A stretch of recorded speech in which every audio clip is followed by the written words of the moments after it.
Welcome to Just Break Up, the podcast about love, heartbreak, and all the relationship advice you don't want to hear. My name is Sierra DeMulder. And I'm Sam Blackwell. And today we're going to answer a letter from somebody whose sex drive is less than zero.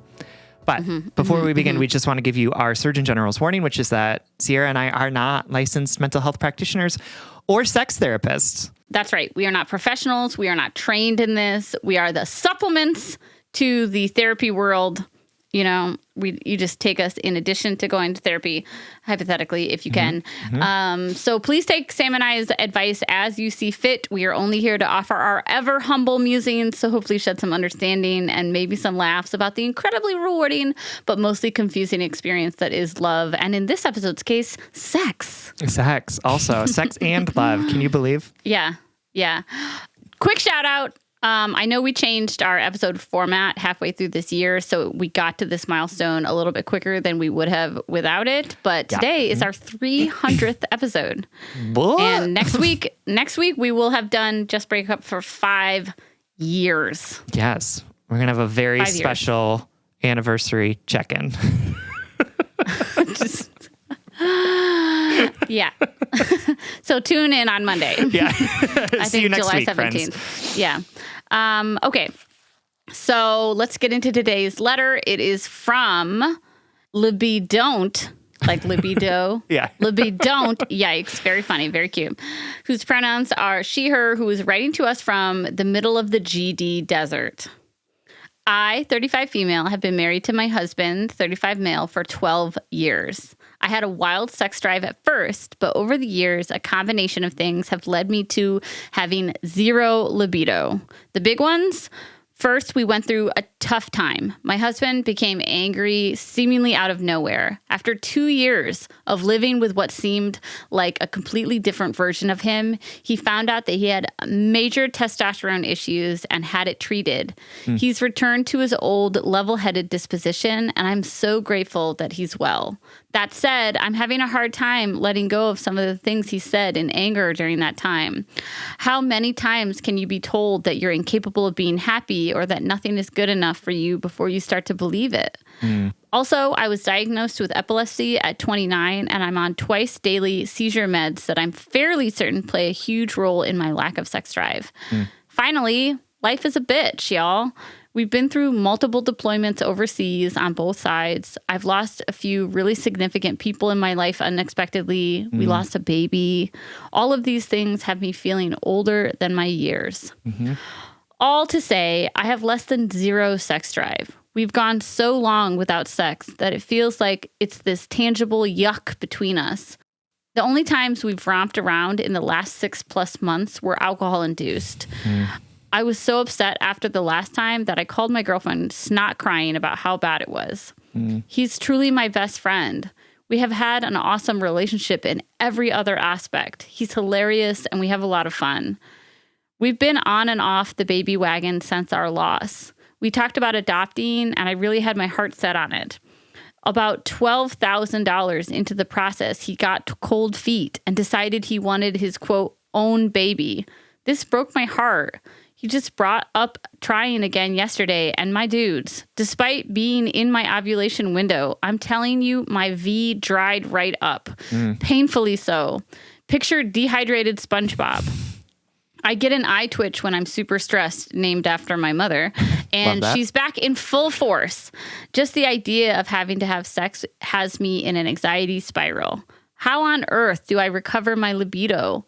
I can see that it's hurting him, and I want to fix it for him, if not for myself. He is such a good dude and deserves much more than what I can give him right now, but I can't even get myself off by myself. What's my deal? All right, Libidon't.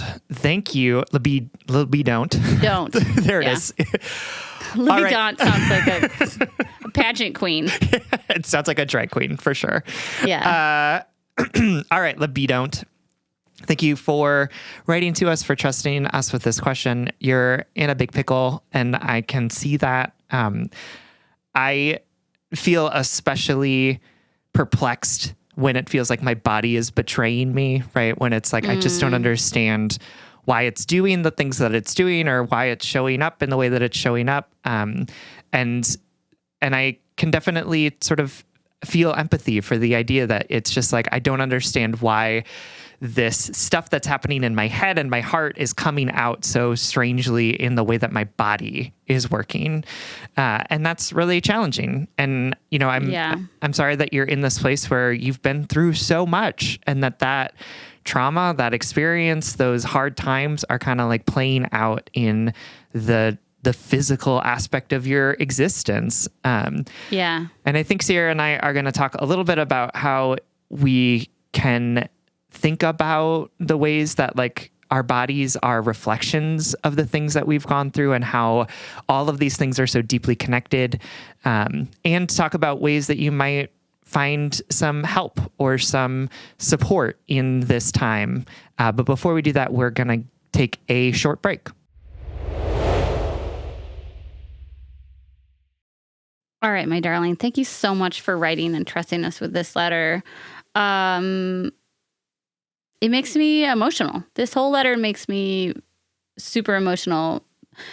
I think particularly because I can see you trying to navigate grief, navigate a long-term relationship, which is its own can of worms, navigate healing from this testosterone issue that your husband had, healing from losing a pregnancy, losing a baby. You're trying to do all that, and then you're asking your body to be on board for something that you don't feel on board for. Like I just have a lot of compassion and empathy for you, and honestly, I feel kindred with you at different times of my life in which my body, in my mind, I was like, I'm healing through this. I want to move on. I want to move on. And my body was like, nope, you are not ready. Right. And our bodies carry things so much. I think I've said this in recent episodes, so forgive me for repeating it, but like I recently got into reading about how our nervous systems are so connected to our emotional states, and how like my personal anxious attachment style, it's like my brain and my nervous system are working in tandem, and like my nervous system goes off on its own little tangent, and my brain is like, I'm trying to catch up, I'm trying to take care of you. For sure. And my body's like, panic, right? Add that to sex and intimacy after everything that you have gone through and are going through and are healing from. Like, just take a deep breath with me, because you are asking a lot of yourself, and that self has been through so much. And I know you're strong. I know you're resilient. I know you can do this. I know you can endure everything that you have endured. And also, that person deserves softness and compassion and a break. You're not like, if the goal in this letter, which I don't even necessarily know if it is, but if the goal is to get your libido back, you're not going to get it back by yelling at your body and saying like, why the fuck aren't you working? Do you know what I mean? Absolutely. You have to speak. This sounds so cheesy. I don't even I hesitate even saying it out loud, but like, this is the time to be unapologetically kind to yourself and to your body, patient, gentle, loving, nurturing, like you're safe. I'm safe. We don't have to do anything we don't want to do. We're loved. Yep. We have a right to have needs. We have a right to say no. We have a right to take time to heal and grieve. I know that people, if I'm reading you correctly, like, I know like people like us, we're really good at enduring and surviving, right? Yep. And sometimes we need to give ourselves permission to say like, I can't do it all. I can't heal and make a baby right now. And I also I just want to say there's some tangible things in here that would like have a real life impact on me, right? Your husband's experience with his testosterone and that time in which he was, quote, not himself, right? Your experience of that medical experience, of that physical manifestation is real. 2 years of what I could argue was like verbal abuse, or at least toxic, unhealthy, no matter where it was coming from, right? Like, fault aside, what happened was real, how he treated you was real, and therefore the impact of that on your emotional and physical being. Like, I don't think I could, like, I don't think I would want to have sex with somebody who was mean to me either. No matter how much I loved him. For sure. And no matter how much history you had, like, that would affect my arousal. Like, that just makes sense to me. And so I just want to make sure you're creating space for it to make sense to you too. Like, make sense to me, right? And, you know, not for nothing, like losing a pregnancy or losing a baby, like that can really physically affect you hormonally, you know, and emotionally. And $12,000 in the hole going down this process and then doing a sharp hairpin turn about a different direction, like, that is confusing to Sam and I as outsiders who don't know the intricacies of this decision and process. But like, that is like, it all makes sense is all I'm trying to say. Like, this is, this all makes sense. Absolutely. Yeah. And I think that Sierra is absolutely right that, you know, you've been through trauma in lots of different ways, you know, physically, emotionally, spiritually, like all of these different sort of compounding things. You know, we didn't even talk about, or Sierra didn't even talk about your epilepsy diagnosis as well. And I know that epilepsy is like also a very, it's a really challenging disease to have because, again, it feels like your body is betraying you, right? Like there's, you sort of like lose control of yourself in a meaningful way. You know, it makes sense to me that the way that you and your body are responding to this is by trying to like close off, right? Like there's been so much that has been outside of you that has caused you so much harm, from your husband to the loss of this baby to, you know, the epilepsy that you've experienced to the loved ones that you've lost recently, that it makes sense that your body is like, we got to shut this thing down, right? Like we got to go into like conservation mode, right? We can't be thinking about pleasure in this moment, right? We're just trying to get to tomorrow.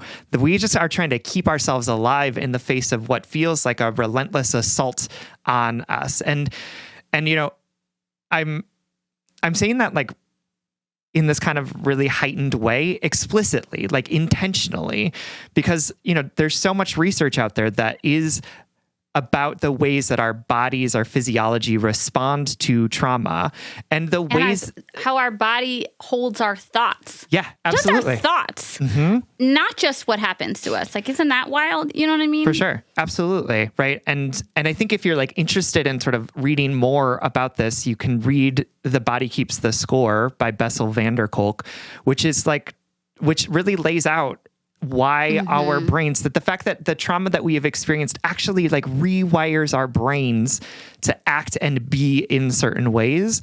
And one of the things that we sort of often happens to us when we're in trauma is that we just feel like we kind of have to muscle through, right? Like we just got to we got to fix it by like making ourselves do it or whatever it might be. But actually the healing that comes from trauma is about like, how are we sort of rewriting the panic pathways that are constantly set up in our brain into a different place, right? Like how to, instead of saying, I need to have sex now, I need to figure it out in this moment, instead being like, let's take sex off the table and say, how are we getting into a place where instead of routing through panic, hole up, we got to do what we got to do, to I'm safe, right? I know how to put my feet on the floor and take breaths to get me back into my body, right? Without like this goal of like, here's a thing I need to get done immediately, but in this idea of like, how am I spending more time with myself, right? Like, how am I getting into a place where I can tell my body that it's okay, right? We're safe. We're gonna be all right. I'm here with you. I'm holding you in this moment. And it's not gonna happen through muscling through. Like, that's just not the way that trauma like gets out of our bodies. I know Sam and I talk about therapy a lot, and I know that therapy is a resource that is not always easily accessed, or there's reasons why there are barriers there, whether it be financial, familial, you know, professional, personal, whatever. But you deserve to have someone help you through these experiences.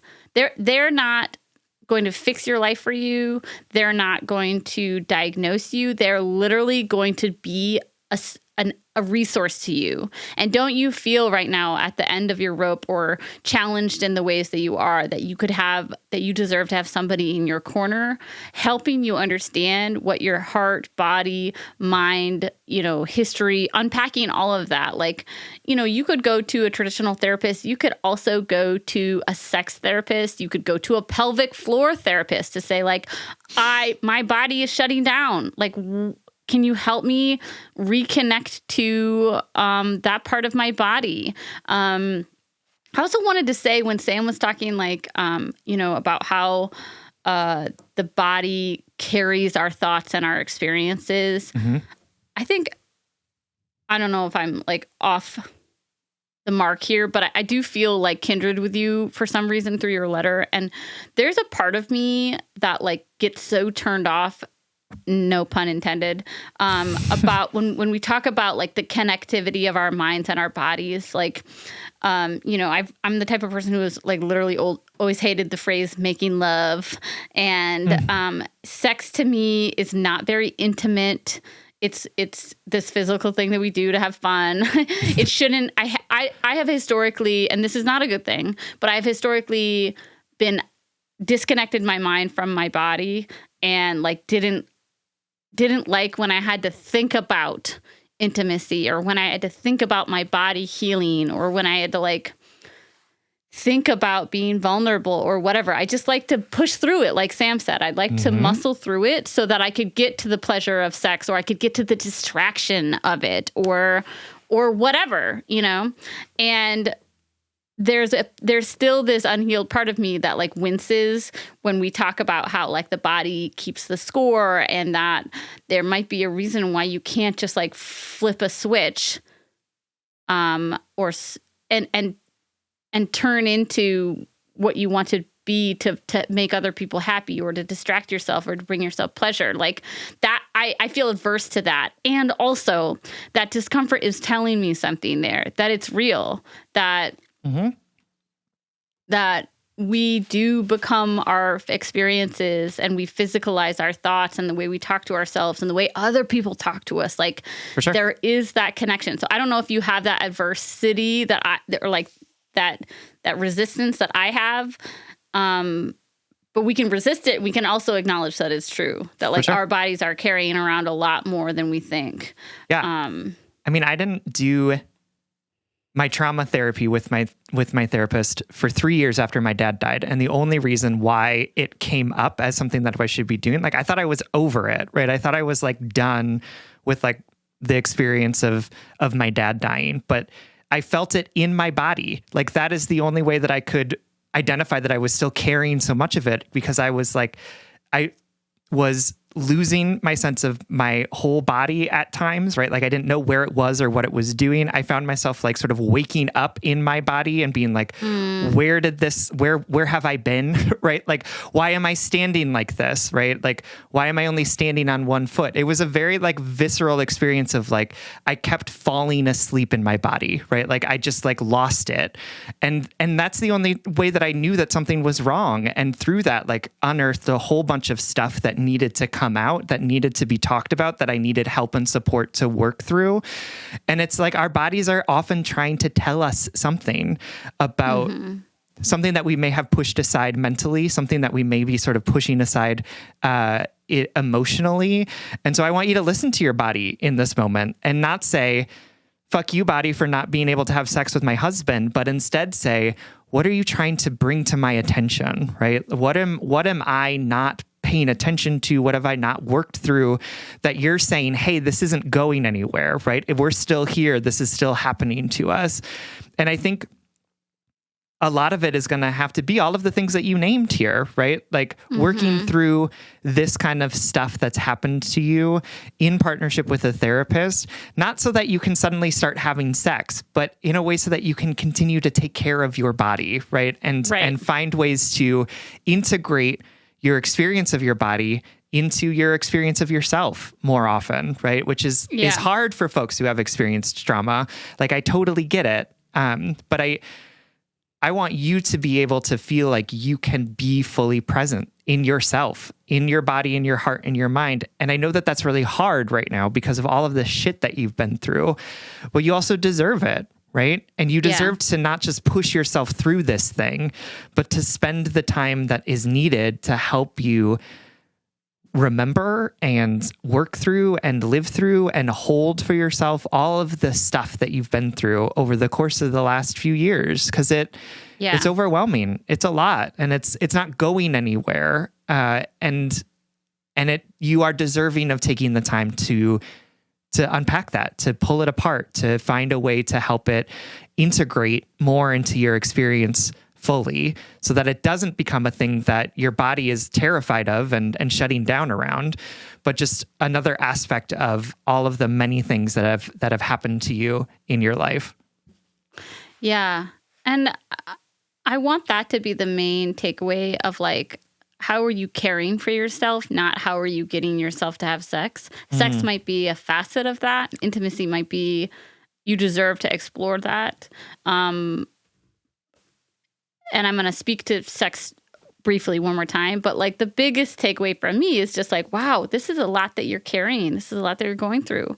How are you tending to yourself? How are you figuring out what you need? And if you don't need to have sex right now, maybe there's other ways to explore intimacy with your husband, or, maybe you can go on an intimacy journey with him and see, this is what's not going to work. What's not going to work is you forcing yourself to have sex with your husband to make him happy. That's not going to work. It's not going to, it's not going to heal. It's not going to move you two forward. However, I do want to say a couple things about sex. One, long-term relationships and sexual attraction, it's complicated, right? We're not going to feel that wild lust forever. And if we do, it's going to come in different phases, and it's going to ebb and flow and change as our relationship changes. And our society, our culture lies to us about attraction and desire, because it does. It fades. Sure. It fades. And we're taught that it doesn't. We're taught that that if you're with the right person, you're going to want them madly forever. I do want to say though that like, if you decide to, first of all, going back to the adoption thing, like it is odd to me that he would make that hairpin turn. Yep. I know the letter's not about that. I just want to like say that out loud and like validate any frustration that you're feeling. That's a lot of money and a time and a far down the path to be making that change. And I would feel frustrated too, especially because this is your body that would have to carry a pregnancy to term, and it's 2023. We're no longer going to pretend that being pregnant isn't a fucking big deal on people's health and wellness and their minds and their work and everything like that. So, having that change is as big as you think it is in your heart, right? And I hope you move into whatever next step feeling supported and heard and validated in your desires and things. If y'all want to have a baby, I that way, I just want to say that like functional sex is a thing, and it's different than intimacy. If you want to just have sex to try to make a baby and just get it done because that's the goal, and the goal isn't to feel good or to feel close to each other or to, feel intimacy, like attraction and desire for your husband is different. There's a functional way to procreate or to make a baby, and then there's a pleasurable way. And if it helps you, I'm giving you permission to approach it that way. Approach it like scientifically, biologically, put it in different categories if that makes it easier, if that's what you want, right? Because another thing is, here at Just Break Up, we try to think about sex in relationships differently, right? Like Sam and I, in our own lives and on this show, are trying to rewrite what culture tells us, which is, that you have to have sex all the time to make your relationship valid, that it has to be a certain type of sex to be valid and progressive and whatever. But we know here, right, like that there are thousands of relationships out there that don't have sex, that are healthy and balanced and nutritious and long lasting, and that sex doesn't have, everybody gets to make up their own rules for their relationship. And if this relationship is healthy and sustainable and doesn't need sex all the time, that's okay too. For sure. I hear you saying that you want it for yourself. I hear you saying that there's all these other things that are in the way of physical intimacy between you and your husband. And that's what I want to point to. We've got these barricades between you and this way to connect to your husband that I think it's so important for you to work on healing or carrying differently or allowing yourself set it down or whatever the metaphor is, right? I really, really hope that you have the time and resources to see a therapist, a grief therapist, a sex therapist, a couples therapist, right? There's a lot that you're moving through here right now. And I know you're capable and resilient, and you also deserve help. You deserve support. Absolutely. Absolutely. And I know that it sucks that not only are these terrible things that have happened to you, but you are also the one responsible for cleaning up after them as well, right? Like, you didn't ask for any of this. You didn't ask for your husband to turn into a monster for 2 years. You didn't ask for people in your life to pass away. You didn't ask for epilepsy. You didn't ask for your husband to make this hairpin turn. Like, you didn't invite any of this into your life, your body. And unfortunately, the reality is that we don't get to choose what comes into our life often. Yeah. And it's also our responsibility to take care of ourselves. And it feels like I know that unfair. Absolutely. When I was embarking on my sort of like trauma intensive therapy, I was like, are you kidding me? Right? Like, not only did I have to go through this experience of having my dad die, but now I have to go through the work of finding a way through it. Like, it could not compute for me. So I want to just say that like, I'm standing here with you looking at what might feel like a whole lot of work that you don't want to do and that what you didn't choose, and say to you, like, this sucks. It's unfair and it's worth it. It is worth it to take the time to take care of yourself, to take these barriers down, to integrate these experiences more fully into your understanding of yourself and the world, to disrupt some of the stories you might be telling yourself about why these things happened or what they mean for you, and to find a way to be more present, to be more yourself. It's worth it. It's a whole lot of work. Absolutely. And it takes time and it takes intention. But it is definitely something that I think is going to be really, really helpful and beneficial for you. And I hope that you have yourself and a therapist and people in your life who are going to be able to help you do that work, because it is something you deserve. Yeah, absolutely. All right, my darling, we hope that this helps. Thanks for writing. We love you. All right, everyone. Thank you so much for listening. Remember, if you want more content from us, or if you want access to our episodes without ads, you can support us on Patreon. If you support us on Patreon for as little as $5 a month, you'll get an additional bonus weekly episode. That is patreon.com/justbreakuppod. You can slide into our DMs, send us your favorite relationship meme, but most importantly, you can submit your questions about all matters of the heart at justbreakuppod.com, which is also where you can find our merchandise. Please remember to like, follow, subscribe, give us a 5-star rating and review. This literally keeps our mics on and helps us reach more brokenhearted souls who need two random strangers giving them relationship advice. Just Break Up is a production of Duvid Media, original music, recording, editing, producing, all magical things by our good friend Spencer Worth Davis. Make sure to check out his podcasts. And remember, you deserve to take time to heal. You deserve support. You deserve empathy. You deserve softness. We can endure so much. We are capable of such great resilience. And that resilience is only made stronger, only made tougher, only made more capable with the support and love and compassion from others. You deserve it. And if all else fails, just break up.